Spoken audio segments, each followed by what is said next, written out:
আপনারা ইতিমধ্যেই জানেন যে পশ্চিমবঙ্গ পুলিশ কনস্টেবলে কিন্তু 25টা জেনারেল স্টাডিজ থাকবে, 25টা অঙ্ক থাকবে, 25টা রিজনিং থাকবে, আর 10টা থাকবে আপনার ইংলিশ। ইতিমধ্যেই এই প্র্যাকটিস সেট থেকে আমরা কিন্তু 25টা জেনারেল স্টাডিজ এবং 10টা ইংলিশ প্রশ্নের সমাধান করেছি প্রথম ক্লাসে। তো সেই ভিডিওটা ইতিমধ্যে আপনারা দেখে ফেলেছেন। এছাড়াও রিজনিংয়ের ক্লাসটাও আমরা সম্পূর্ণ করেছি। এখন আমরা করব কিন্তু অঙ্কের ক্লাসটি। তো চলুন সরাসরি অঙ্কের ক্লাসে অঙ্কের প্রশ্ন কী আছে দেখে নিই। তার জন্য আমরা প্রশ্নটা একটু জুম করে বড় করে নেব। তো আমরা এই 51-এর অঙ্ক থেকে শুরু করব। নিম্নলিখিত গুণফলের একক স্থানে অঙ্ক কত হবে? 81, 82, 83 ডট ডট দিয়ে এখানে 89 পর্যন্ত। তার মানে এগুলো পরপর সংখ্যাগুলো সাজানো আছে। তো এখানে যদি আমি এই একক স্থানে অঙ্কগুলো গুণ করি, অর্থাৎ এই 1-এর সাথে 2 গুণ করি, 2-এর সাথে 3 গুণ করি, 3-এর সাথে 4, 4-এর সাথে 5, অর্থাৎ যদি এরকমভাবে গুণ করি আমি 1, 2, 3, 4, তারপরে 5, তারপরে 6, তারপরে 7, 8, তারপরে 9, এগুলো যদি আমরা এরকম একক স্থানে অঙ্কগুলো যদি গুণ করি, তো এখানে যে সংখ্যাটা হোক না কেন সেই সংখ্যার শেষে কিন্তু শূন্য হবে, সেটাই কিন্তু একক স্থানে অঙ্ক হবে। এখানে দেখুন, যেমন এই 2-এর সাথে যদি আমি 5 গুণ করি, তাহলে 5 দিনে 10-এর শূন্য হচ্ছে, সেই 10-এর শূন্য এবার ওই এককের সঙ্গে তো আপনার গুণ করতে হবে সবার। তো এখানে এই সংখ্যাটা যেটাই করবেন না কেন গুণ করলে কিন্তু আপনার শেষে শূন্য হবে, যে সংখ্যাটাই হবে না কেন তার শেষে শূন্য হবে। তো এর সঠিক উত্তর হবে কিন্তু এই একক স্থানে অঙ্ক কত হবে? তো একক স্থানে অঙ্ক শূন্য হবে। এবার 52 প্রশ্ন দেখব। 127, 127-এর মাথায় 27 আছে, প্লাস 97-এর মাথায়, অর্থাৎ এটাও পাওয়ার 127 আছে, এবং এটাও দেখুন এটারও পাওয়ার কিন্তু 97, এটার পাওয়ার প্লাস 97। এটির একটি সাধারণ উৎপাদক নির্ণয় করুন। দেখুন এই অঙ্কগুলো যদি থাকে তাহলে আপনি কি করবেন, এর একটা সূত্র আছে, সেই সূত্রটা আপনাদের জীবনেও জানার দরকার নেই, কারণ আপনারা একেবারে সবাই যে সায়েন্সের স্টুডেন্ট তা কিন্তু না। এরকম অঙ্ক থাকলে আপনি সহজে কীভাবে সমাধান করবেন? দেখুন এখানে 127 আছে, এটা একটা পয়েন্ট, এখানে 127 আছে, 127, 97-এর মধ্যে 127, আবার দেখুন এখানে 127 আর 97, তার মধ্যে শুধু 97, 97, অর্থাৎ এখানে আপনাকে ঠিক করতে হবে যে এই জায়গাটা যদি এইরকম পজিশান থাকে, তাহলে আপনি এই যে 127 আর এই যে 97, এই দুটো শুধু যোগ করে দেবেন, 127 যোগ 97, যদি আপনি যোগ করেন তাহলে হয়ে যাবে 224। তো এর সঠিক উত্তর হবে 224, ডিড দেখাবে সঠিক উত্তর। আশা করি আপনারা বুঝতে পেরেছেন। আপনার এই অঙ্ক সম্পর্কে আর কিছু জানার দরকার নেই। দেখুন আপনারা যারা ওয়েস্ট বেঙ্গল পুলিশ পরীক্ষা দেবেন তাদের কিন্তু একটাই জিনিস, পরীক্ষায় পাস করতে হবে এবং যে কোনো প্রকারে আপনার উত্তরটা কমপ্লিট করতে হবে। তো সব অঙ্ক জানা বোঝার দরকার নেই, কিছু কিছু অঙ্ক আপনি এরকমভাবেই করবেন, যে এটা একটা প্রসেস, আর এই প্রসেসটা আপনার জানতে গেলে অনেকটা এখানে অনেক ক্যালকুলেশন করতে হবে, আর আপনার সেই ক্যালকুলেশনে গেলে কিন্তু আপনার সত্যি মাথা ঘুরে যাবে, কারণ সায়েন্সের ভালো সায়েন্সের স্টুডেন্ট না হলে কিন্তু হবে না। সেক্ষেত্রে সবাই যে সায়েন্সের স্টুডেন্ট এটা আমি বলবো না। তো আপনারা আপনি এরকমভাবে সমাধান করবেন। তো ডিড দেখাবে সঠিক উত্তর। আমরা চলে যাব 53-এর এই প্রশ্নে। কোনো সংখ্যাকে 6 দিয়ে ভাগ করলে ভাগশেষ থাকে 3, যদি সেই সংখ্যার বর্গকে 6 দিয়ে ভাগ করা হয় তাহলে ভাগশেষ কত হবে? তো এইটাও কিন্তু খুব সহজ অঙ্ক। এখানে বলেছে 6 দিয়ে ভাগ করলে ভাগশেষ হয় 3, তো 6 দিয়ে ভাগ করলে ভাগশেষ হয় 3। ঠিক আছে, আমি 9-কে যদি 6 দিয়ে ভাগ করি, 6 1-কে 6, থাকলো কত? 3, ভাগশেষ আমার 3 থাকলো। যদি সেই সংখ্যার বর্গ কি, সেই সংখ্যা বলতে যে সংখ্যাটা আমি সংখ্যা ধরেছিলাম কত? 9, সেই সংখ্যার বর্গ, 9-এর বর্গ কত? 81, একে যদি আমি এই 6 দিয়ে ভাগ করি তাহলে ভাগশেষটা কত হবে? এখানে তাই বলছে, তাই ভাগশেষটা কত হবে? তো এখানে আমরা যদি 6 13 78, 6 13 78 পেয়ে যাব, আর 3 দাও 81, এখানে বিয়োগ করলে তাহলে এখানে বলে ভাগশেষ কত হবে? তো ভাগশেষ 3 হবে। এর দেখাবে সঠিক উত্তর। আশা করি আপনারা বুঝতে পেরেছেন। আমরা 54 অঙ্ক দেখব। কিছু ছাত্র মিলে একটি পিকনিকের আয়োজন করলো, খাবারের জন্য 500 টাকা বরাদ্দ হলো, কিন্তু 5 জন ছাত্র পিকনিকে যেতে পারলো না, যার জন্য প্রত্যেক ছাত্রের জন্য খাবারের খরচ 5 টাকা করে বাড়িয়ে দেওয়া হলো। কতজন ছাত্র পিকনিকে গিয়েছিল? তো এই রকম থাকলে আপনি কিভাবে সহজে সমাধান করবেন? আপনার টার্গেট কিন্তু 500 টাকা। এই 500 টাকা কিন্তু ছাত্রের জন্য, মানে যেসব ছাত্ররা গিয়েছিল তাদের জন্য বরাদ্দ কিন্তু 500 টাকা। এবারে এখানে বলছে কতজন ছাত্র পিকনিকে গিয়েছিল। তো আপনি মনে করুন 20 জন ছাত্র পিকনিকে গিয়েছিল, 20 জন ছাত্র। প্রথমে কতজন ছাত্র তাহলে ছিল? 20 জন ছাত্র যদি পিকনিকে যায় তাহলে প্রথমে ছিল কত? প্রথমে ছিল 25, কারণ এখানে বলেছে কিন্তু 5 জন ছাত্র পিকনিকে যেতে পারলো না, তার মানে প্রথমে কিন্তু ছিল 25, 5 জন যেতে পারেনি, তাই কিন্তু 20। আমি এখানে কিন্তু এই 20টা ধরে উত্তর করছি। এখন যদি 25 জন ছাত্র আগে যাওয়ার কথা ছিল, কিন্তু 25 জন ছাত্র, তো 500 টাকা বরাদ্দ হলে বাই 25, তাহলে এক একজন কত টাকা করে পড়ে? এক একজন 20 টাকা করে পড়ে। এখন কি হচ্ছে, এখন যাচ্ছে 20 জন, তাহলে 500 টাকাকে 20 দিয়ে ভাগ করুন। তাহলে এখন বরাদ্দ কত? 25। আগে বরাদ্দ হচ্ছিল 20 যখন 25 জন ছাত্র ছিল, এখন বরাদ্দ হচ্ছে না এক একজনের 25। তাহলে এখানে আগে ছিল 20, এখন হচ্ছে 25, কত টাকা বাড়ছে? 5 টাকা বাড়ছে। তো সেটাই তো বলেছে এখানে, 5 জন ছাত্র পিকনিকে যেতে পারলো না, তার জন্য 5 টাকা করে বাড়িয়ে দেওয়া হলো। তো 5 টাকা করেই বাড়িয়ে দিয়েছে, আগে 20 টাকা ছিল, এখন 5 টাকা হচ্ছে, বাড়িয়ে দিয়ে 25 টাকা করা হচ্ছে। আশা করি আপনারা বুঝতে পেরেছেন। তাহলে এখানে কতজন ছাত্র পিকনিকে গিয়েছিল? 20 জন ছাত্র পিকনিকে গিয়েছিল। সুন্দর করে সমাধান করা যায় এইসব অঙ্ক। এবার আমরা চলে যাবো পরের প্রশ্নে। পরের প্রশ্ন দেখব কী আছে। এখানে 55 দাগের প্রশ্ন আছে, দুটি সংখ্যার বিয়োগফল যোগফলের, দুটি সংখ্যার বিয়োগফল যোগফল ও গুণফলের অনুপাত 1:7:24। সংখ্যা দুটির গুণফল কত? এরকম থাকলে অঙ্ক আপনি কীভাবে সহজে হেসে খেলে আপনি এগুলো সমাধান করতে পারবেন। দেখুন খুব সহজে এগুলো সমাধান করতে পারবেন। এইসব অঙ্ক কোনো কঠিন নয়। ওয়েস্ট বেঙ্গল পুলিশ পরীক্ষায় যে অঙ্ক পড়বে কোনো কঠিন অঙ্ক পড়বে না, শুধু একটু আপনার চাই প্র্যাকটিস। আর প্র্যাকটিস করতে গেলে আপনার চাই আর এডুকেশন স্কুল।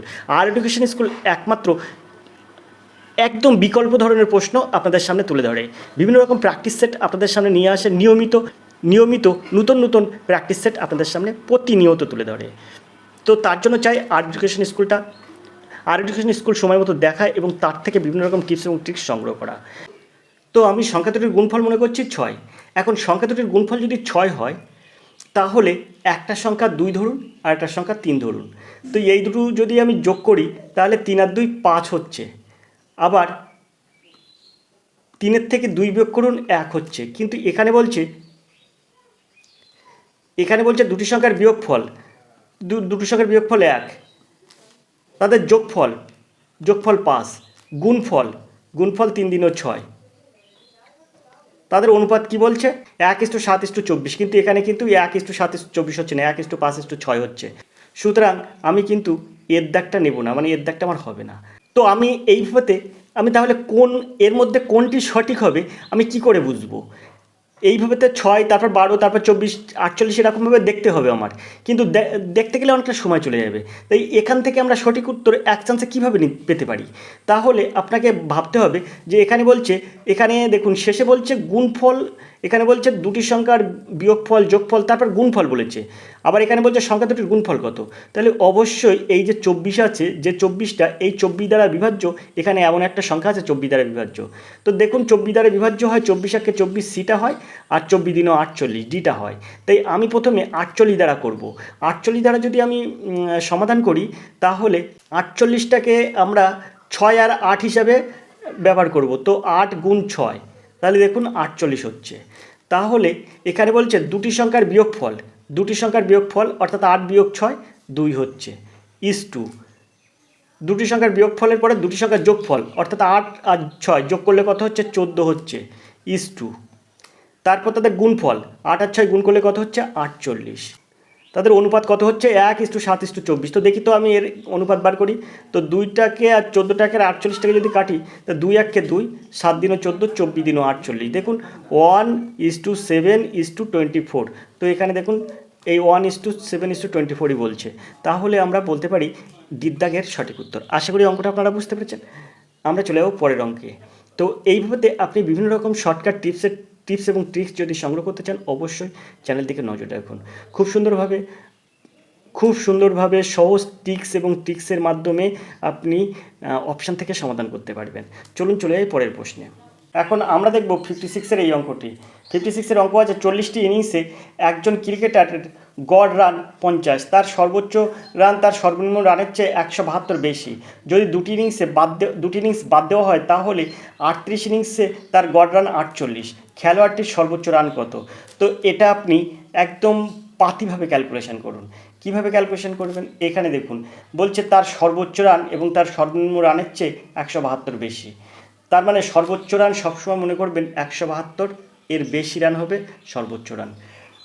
তাহলে এখানে যে অপশানগুলো আছে তার মধ্যে যেহেতু এখানে উত্তর চাইছে কি সর্বোচ্চ রান কত, তাহলে 172-এর বেশি হতে হবে সর্বোচ্চ রান। তো এখানে এর দাগ দেখুন 165, এখানে 170, এখানে 172, অর্থাৎ 165 হবে না, 170 হবে না, 172 হবে না, কারণ 172-এর বেশি হতে হবে। তো এখানে সেই ক্ষেত্রে 174 কিন্তু এইটা সঠিক উত্তর হবে। আপনার যদি অপশান এরকম দেওয়া থাকে, আপনি এখান থেকে সঠিক উত্তর করে চলে আসতে পারেন অঙ্ক না করে। কিন্তু এবার আপনি কি করে বুঝবেন বা আপনি যাচাইকরণ যদি আপনি করতে চান, তাহলে দেখুন কীভাবে এটার সমাধান হচ্ছে। যদি আপনার সর্বোচ্চ রান হচ্ছে কত? 174। সর্বনিম্ন রান কত? নিম্ন রান হচ্ছে এই যে 174 থেকে 172 বাদ দেন, তাহলে 2 রান। এই 2 রান কিন্তু সর্বনিম্ন রান। বলেছে না যে সর্বোচ্চ রান এবং সর্বনিম্ন রানের চেয়ে 172 বেশি, তার মানে 174 যদি সর্বোচ্চ রান হয়, সর্বনিম্ন রান 2, তাহলে এই দুটোর পার্থক্য হয়ে যাবে মোট কিন্তু 176। এবার আপনি কি করে পাচ্ছেন দেখুন, এই 40টা ইনিংসে একজন ক্রিকেটের গড় রান 50, মোট রান কত? তো 50 গুণ 40, তাহলে কত হচ্ছে? 2000। আর 38টা ইনিংসে গড় রান কত? 48, তাহলে 38 গুণ 48 কত হচ্ছে? 1824। বিয়োগ করুন, 4 আর কত হলে 6, 2, 4 আর কত হলে 10, 6 হলে 10, হাতে 1, 2 আর 1 3, 3 আর কত হলে 2 আর 1 3, 3 আর কত হলে 10, 3 আর 7 হলে 10, হাতে 1, 8 আর 9, 9 আর কত হলে 10, 1 হলে 10। দেখুন 176 হচ্ছে কিনা। আমি সেটাই বললাম যে এদের কিন্তু পার্থক্য হয়ে যাবে 176। তো এই 174 আর এই 176 রানের পার্থক্য হচ্ছে। তো এখানে ডিদ্দাগ হবে সঠিক উত্তর। 57-এর অঙ্ক আছে, একটি দুটি অঙ্কের সংখ্যা সেটির অঙ্কদ্বয়ের সমষ্টির অনুপাত 4:1। এককের ঘরের অঙ্ক যদি দশকের ঘরের অঙ্কের থেকে 3 বেশি হয় তবে সংখ্যাটি নির্ণয় করুন। সংখ্যাটা আপনার নিশ্চিত এখানে দেওয়া আছে। প্রথমে আমরা দেখব এখানে 2 অঙ্কের সংখ্যা সেটির অঙ্কদ্বয়ের সমষ্টির অনুপাত 4:1। তাও অঙ্কদ্বয়ের সমষ্টির অনুপাত মানে যদি আমি অঙ্কটা 30 ধরি, তাহলে এই 30 সংখ্যাটার সমষ্টি কত? 3 আর 0 যোগ করলে হয়ে যায় কিন্তু 3। তার অনুপাত হয়ে যাবে কিন্তু এই 10:1, 10:1 হবে। তাহলে আমার কিন্তু এর দাগ হবে না। 48টা যদি আমি ধরি, তাহলে 48 সংখ্যা আর এটার যদি সমষ্টি কত? এখানে বলেছে না 2 অঙ্কের সংখ্যা ও সেটির অঙ্কদ্বয়ের সমষ্টি অনুপাত 4:1। তো এখানে যেহেতু 10:1 হয়েছে, 4:1 হয়নি, তাই কিন্তু আমি 30 নেইনি। এখানে আমরা এই 48 দিলাম, 8 আর 4 12, যোগ করলে হয়ে যায় 12। তো এটা যদি আমরা করি তাহলে কত হয়? তো 12 1 12, 4 12 48, অর্থাৎ এখানে কিন্তু 4:1 হচ্ছে। তাহলে এটা আমি নিতে পারি 48টা। এবার 36টা দেখব। তো এখানে 36 আর এই 6 আর 3 9। তো আমরা যদি কাটি তাহলে 4 9 36 আর 9 1 9। তো এখানে দেখুন, এখানেও কিন্তু 4:1 হচ্ছে। আর এখানে কিন্তু 58, এটা কিন্তু হবে না, কারণ হচ্ছে 58:8 হবে, সেটা মানে অনুপাতে আসবে না। তো এখানে এটা হবে না। তাহলে আমরা এই 4:1-এর এই দুটোতে একটা করতে পারি। এখন এই দুটোতে আমরা কোনটা সঠিক বলবো? দুটো তো আর সঠিক হবে না। তাহলে এই জায়গাটায় আপনাকে যেতে হবে। এখানে বলছি এককের ঘরের অঙ্কটি যদি দশকের ঘরের অঙ্ক থেকে 3 বেশি হয়। তো এককের ঘরের অঙ্ক কত আছে? 36-এর এককের ঘরের অঙ্ক 6 আছে, দশকের ঘরের অঙ্ক 3 আছে। তাই একক আর দশক যদি লিখি আর 36 যদি এখানে লিখি, দেখুন এককের ঘরের অঙ্ক 6 আছে। এখানে কিন্তু বলছে, এইখানে বলছে দেখুন এককের ঘরের অঙ্কটি যদি দশকের ঘরের অঙ্ক থেকে 3 বেশি হয়। দেখুন দশকের ঘরের অঙ্ক থেকে কিন্তু 3 বেশি 36-এর বেলায়। তাহলে এর সঠিক উত্তর হয়ে যাবে কিন্তু 36, যেটা কিন্তু 48-এর বেলায় হবে না। যদি আমি 48 লিখি এখানে, তো এককের ঘরের অঙ্ক 8 আর দশকের ঘরের অঙ্ক 4। এখানে কিন্তু এককের ঘরের অঙ্ক দশকের ঘরের অঙ্ক থেকে কিন্তু 4 বেশি। এখানে কিন্তু চেয়েছে 4 বেশি না, এখানে চেয়েছে 3 বেশি। তো আশা করি আপনারা বুঝতে পেরেছেন 36 দাগের সঠিক উত্তর হয়ে যাবে, 57 দাগের সঠিক উত্তর হয়ে যাবে কিন্তু 36, সিদ্ধাগ হবে সঠিক উত্তর। 58 দাগের অঙ্ক দেখব। 10 বছর আগে একজন লোকের বয়স তার পুত্রের বয়সের 3 গুণ ছিল। 10 বছর পরে লোকটির বয়স তার পুত্রের বয়সের দ্বিগুণ। তাদের বর্তমান বয়সের অনুপাত কত? তো আমরা এই অঙ্কটা অপশান থেকে কিভাবে সহজে সমাধান করছি দেখুন, খুব সহজে সমাধান হয়ে যাবে। তো এই যে প্রথম অপশান আছে 5:2, তো এখানে আমরা মনে করছি পিতার বয়স, এখানে পিতা দিচ্ছি আর এখানে পুত্র দিচ্ছি। পিতার বয়স 50 আর পুত্রের বয়স 20। এই যে বলেছে না বর্তমান বয়সের অনুপাত কত, তা আমি বর্তমান বয়স ধরছি 50 আর 20, কারণ এখানে যে অনুপাত আছে তার 10 দ্বারা গুণ করে রেখে দিচ্ছি। সবার বেলায় তাই করব। তো পিতা আর পুত্র 50:20। এখন বলেছে 10 বছর আগে একজন লোকের বয়স তার পুত্রের বয়সের 3 গুণ ছিল। তা 10 বছর আগে, অর্থাৎ 50 থেকে আপনি 10 বিয়োগ করুন, তাহলে কত হচ্ছে? 40। তাহলে 20 থেকে 10 বিয়োগ করুন, থাকে 10। এখানে বলছে 3 গুণ ছিল, এখানে কিন্তু 3 গুণ হচ্ছে না, পুত্রের বয়সের 4 গুণ হচ্ছে। তাহলে কিন্তু আমার এর দাগটা সঠিক হচ্ছে না, তাহলে আমার এর দাগটা হবে না। এবার আমরা বির দাগটা দেখব। বি আছে কত? 70 আর এখানে 3, তাহলে 30। এখন 10 বছর আগে কী ছিল, 10 বছর আগে হয়ে যাবে 60। 10 বছর আগে কী ছিল পুত্রের বেলায়, 10 বছর আগে হয়ে যাবে 20। তো দেখুন 20-র 3 গুণ 60, 20-র 3 গুণ হচ্ছে 60। যদি আপনি 20-কে 3 দ্বারা গুণ করেন তাহলে কিন্তু 60 এসে যাবে। তা 20-র 3 গুণ যেহেতু 60, তাই এটাই কিন্তু উত্তর চেয়েছে এখানে। সেটাই কিন্তু বলেছে যে 10 বছর আগে একজন লোকের বয়স তার পুত্রের বয়সে 3 গুণ ছিল, এখানে 3 গুণ হচ্ছে 10 বছর আগে। এইবারে দেখব 10 বছর পরে লোকটির বয়স তার পুত্রের বয়সের দ্বিগুণ হয় কিনা। তো 10 বছর পরে, তো এখন যদি 70 হয় আর এখন যদি পুত্রের বয়স 30 হয়, তাহলে 10 বছর পরে কত হবে, তা 70 আর 10 80 হবে 10 বছর পরে। আর 30 আর 10 40 হবে 10 বছর পরে। তা দেখুন পুত্রের বয়সের দ্বিগুণ পিতার বয়স, 40 দিনও 80। তো এর সঠিক উত্তর হিসেবে বি। আশা করি আপনারা বুঝতে পেরেছেন। আমরা 59 দাগের প্রশ্ন দেখব। খুব সহজে এসব প্রশ্নের সমাধান করা যায়। 59 দাগের প্রশ্ন আমরা দেখব কী আছে। তো এখানে 59 দাগের যে প্রশ্নটা আছে, কিছু জিনিস তিনজন ব্যবসায়ের মধ্য দিয়ে হস্তান্তর হলো। তারা প্রত্যেকে ক্রয় মূল্যের উপর 25% লাভ করলো। যদি শেষ ব্যবসায়ী জিনিসটি 250 টাকায় বিক্রি করে, তাহলে তার প্রথম ব্যবসায়ী জিনিসটি কত টাকায় কিনেছিল। তো মনে করুন প্রথম যে ব্যবসায়ী সে 100 টাকায় কিনেছিল, এবার সে কী করছে, সে 25% লাভে বিক্রি করছে, তার মানে 125 টাকা হচ্ছে। এবার কি করছে, এই রকম হচ্ছে কতবার, এইরকম হচ্ছে কিন্তু এইরকম জিনিসটা হচ্ছে 25% করে লাভ করছে তিনজন ব্যবসায়ীর মধ্যে, ওইটা কিন্তু হস্তান্তর হচ্ছে।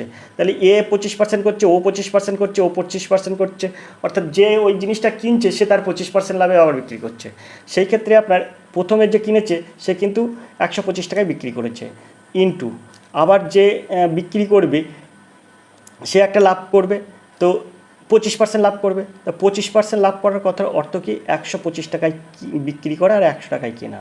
সেই ক্ষেত্রে আমরা যদি ক্যালকুলেশন করি, তা 5 25 125 আর 4 25 100 পাই। তো এখানে 5-এর 4, তো 125কে আপনি 5-এর 4 দিয়ে গুণ করুন, আবার 125কে 5-এর 4 দিয়ে গুণ করুন, দুবার 5-এর 4 দিয়ে গুণ করুন, ব্যাস আপনার এটা সমাধান হয়ে যাবে। তো এবার এটাকে আপনি ক্যালকুলেশন করুন। কিভাবে ক্যালকুলেশন করবেন, আপনার কিছুই না, এটাকে আপনি গুণ করবেন। তো এই টাকাটা পরপর তিনজনে কিন্তু শেষে যে বিক্রি করবে সে কিন্তু এই টাকায় বিক্রি করবে, শেষে যে বিক্রি করেছে সে এই টাকায় বিক্রি করেছে, কিন্তু এখানে বলছে না, এখানে বলছে শেষ ব্যবসায়ী জিনিসটি 250 টাকায় বিক্রি করেছে। আমরা 100 ধরে করেছি, তাই শেষ ব্যবসায়ী এত টাকায় বিক্রি করেছে, কিন্তু বইতে বলছে না, প্রশ্নে বলছে না 250 টাকায় বিক্রি করেছে, তাই এইটার সমান 250 টাকা। তো আমরা সেটাই করব, 125 ইন্টু 5 বাই 4 গুণ 4, এটা সমান 250। তাহলে 1 সমান কত, 1 সমান হচ্ছে এই যে 250টা থাকবে, উপরে কিন্তু 4 গুণ 4 চলে যাবে, আর নিচে হয়ে যাবে কত, এই 125 গুণ 5 গুণ 5। আর আমি ধরেছিলাম কত, 100, সেই 100 সমান কত, তো ইন্টু 100। এখন এটাকে যদি আমরা ক্যালকুলেশন করি, তা সহজেই আমরা এটার উত্তর বার করতে পারবো। এখন এই 5 আর এই 100 যদি কাটি তাহলে হয়ে যাবে 20, আর এই 20 আর এই 5 যদি কাটি তাহলে এখানে হয়ে যাবে 4, আর এই 125 আর এই যে 250 কাটলে হয়ে যাবে 2। তো এখানে কত হচ্ছে, 4 4 16, 16 দিনও 32, 4 32 কত, 4 32 128। তো এখানে এর দাগ হবে সঠিক উত্তর। আশা করি আপনারা বুঝতে পেরেছেন। আমরা 60 দাগের প্রশ্ন দেখব। এক ফল বিক্রেতা ডজন প্রতি 30 টাকা দামের কিছু কলা কিনলো, প্রতি জোড়া 7 টাকায় বিক্রি করলে তার শতকরা লাভ বা ক্ষতি কত। তো 1 ডজন কলা কিনেছে, তাই 1 ডজন কলা সমান কত, 1 ডজন কলা সমান কিন্তু 12টি। তো এই 12টি কলা ক টাকায় কিনেছে, 30 টাকায়। তাহলে 12টি কলা কিনেছে 30 টাকায়। একটা কলা ক টাকায় কিনেছে, একটা কলা ক টাকায় কিনেছে, তাহলে 30/12। দুটি কলা ক টাকায় কিনেছে, তো দুটি কলা কিনেছে, দুইটা গুণ হয়ে যাবে, তাহলে এখানে 6 দিনও 12, আর 6কে 30 দিয়ে কাটুন, তাহলে 6কে 30 দিয়ে কাটলে হয়ে যাবে 5। তা দুটি কলা কিন্তু 5 টাকায় কিনেছে, কিন্তু সে দুটো কলা, এখানে বলছে না প্রতি জোড়া কলা 7 টাকায় বিক্রি করছে, তো দুটো কলা কিনেছে 5 টাকায়, বিক্রি করছে কত, 7 টাকায়, লাভ কত, তো লাভ হয়ে যাবে 7 বিয়োগ 5 সমান 2 টাকা।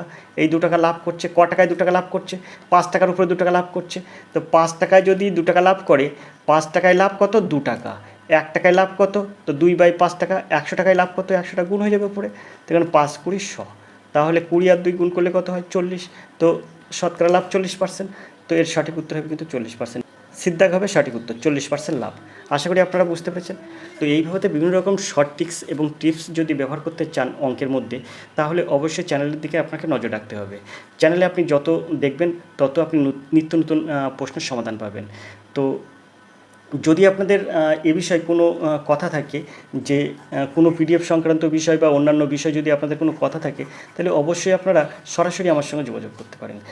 নাম্বারটি হচ্ছে 85 3 9 82 506। এই নাম্বারে যদি আপনি কল করেন, তাহলে রাত 10টা থেকে 11টার মধ্যে ফোন করবেন, অবশ্যই আপনার সঙ্গে কথা হবে। ওয়েস্ট বেঙ্গল পুলিশ পরীক্ষা যারা আপনারা দিচ্ছেন, তাদের আপনাদের পুলিশ হতেই হবে। এই পণ করে আপনারা যদি চ্যানেলটি দেখেন এবং পরীক্ষায় পাশ করতে হবে এইভাবে যদি আপনি সহযোগিতা চান, তাহলে অবশ্যই কিন্তু আমরা প্রস্তুত। আপনার যে কোনো সমস্যার সমাধানের জন্য আপনি এই ফোনে ফোন করুন, এই নাম্বারে ফোন করুন, ঠিক রাত 10টা থেকে 11টা। এছাড়াও কিন্তু আপনি হোয়াটসঅ্যাপ করতে পারেন, হোয়াটসঅ্যাপেও আপনার উত্তর দেওয়া হবে। আপনি যদি এই হোয়াটসঅ্যাপ গ্রুপে আপনি যুক্ত হতে চান, তাও ডেসক্রিপশন বক্সে লিঙ্ক দেওয়া থাকবে, আপনি লিঙ্ক অ্যাড করে যুক্ত হতে পারেন। এছাড়াও আপনি যদি হোয়াটসঅ্যাপ করতে পারেন, আর যদি আপনি হোয়াটসঅ্যাপে আমাদের সাথে যুক্ত হন, তাহলে প্রতিদিন কিন্তু বিভিন্ন রকম অঙ্কের প্র্যাকটিস সেট আপনার কাছে চলে যাচ্ছে। বিভিন্ন রকম অঙ্ক আপনার কাছে আমরা সেন্ড করছি, সেখান থেকে আপনাদের উত্তর সমাধান আমরা নিচ্ছি।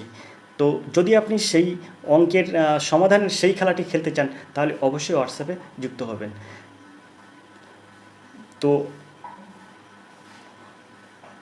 তো আমরা এবার চলে যাব পরের প্রশ্নে। তো এখানে একটা অঙ্ক আছে 61টি দাগের অঙ্ক, 8 ও 12 এর তৃতীয় সমানুপাতি নির্ণয় করুন। তা চলুন ওইটা চলে যায়। 8 আর 12 তৃতীয় সমানুপাতি কত হয় দেখি। তো এখানে কিন্তু আপনারা দেখতেই পাচ্ছেন, এখানে লেখা আছে রাজ্য পুলিশ কনস্টেবল প্র্যাকটিস সেট।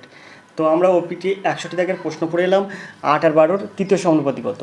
তো সেই ক্ষেত্রে আপনারা কি করবেন, 8/12 করবেন সমান 12/x করবেন। এবার আপনি এখান থেকে সহজেই সমাধান করতে পারবেন। এখানে আমরা 4 দিনও 8 করতে পারবো, আর এই 12টাকে কাটলে 3 4 12 করতে পারবো। আর এই 2 আর এই 2 আর এই 12 কাটলে হয়ে যায় 6। তাহলে x সমান হয়ে যায় এই 3 আর 6 গুণ করলে 18, বজ্র গুণ করলে হয় 18। তো সিদ্ধাক হবে সঠিক উত্তর। তো 62টি দাগের অঙ্ক আছে, কোনো এক বিক্ষোভে সাধারণ মানুষ আর পুলিশের অনুপাত 9:1। গড়ে 3 জন পুলিশ 5 জন বিক্ষোভকারীকে গ্রেপ্তার করে, ও যদি 135 জন বিক্ষোভকারী গ্রেপ্তার করা হয়, তাহলে ওই বিক্ষোভে কতজন সাধারণ মানুষ ছিলেন। তো এই যে 62টি দাগের থেকে অঙ্ক, এই অঙ্কগুলোর সমাধান কিন্তু আমরা আজকের এই ক্লাসে করব না। আমরা এই 62টি দাগের অঙ্ক থেকে কিন্তু পরবর্তী অঙ্কগুলোর সমাধান পরের ক্লাসে করব। আজকের ক্লাসটি এই পর্যন্ত। দেখতে থাকুন আর্ট এডুকেশন স্কুল। অবশ্যই আপনারা যেদিন এই প্র্যাকটিস সেট 100টি দাগ পর্যন্ত দেখবেন, 62টি দাগ ঠিক তার পরের দিন কিন্তু এই ক্লাসটি পেয়ে যাবেন।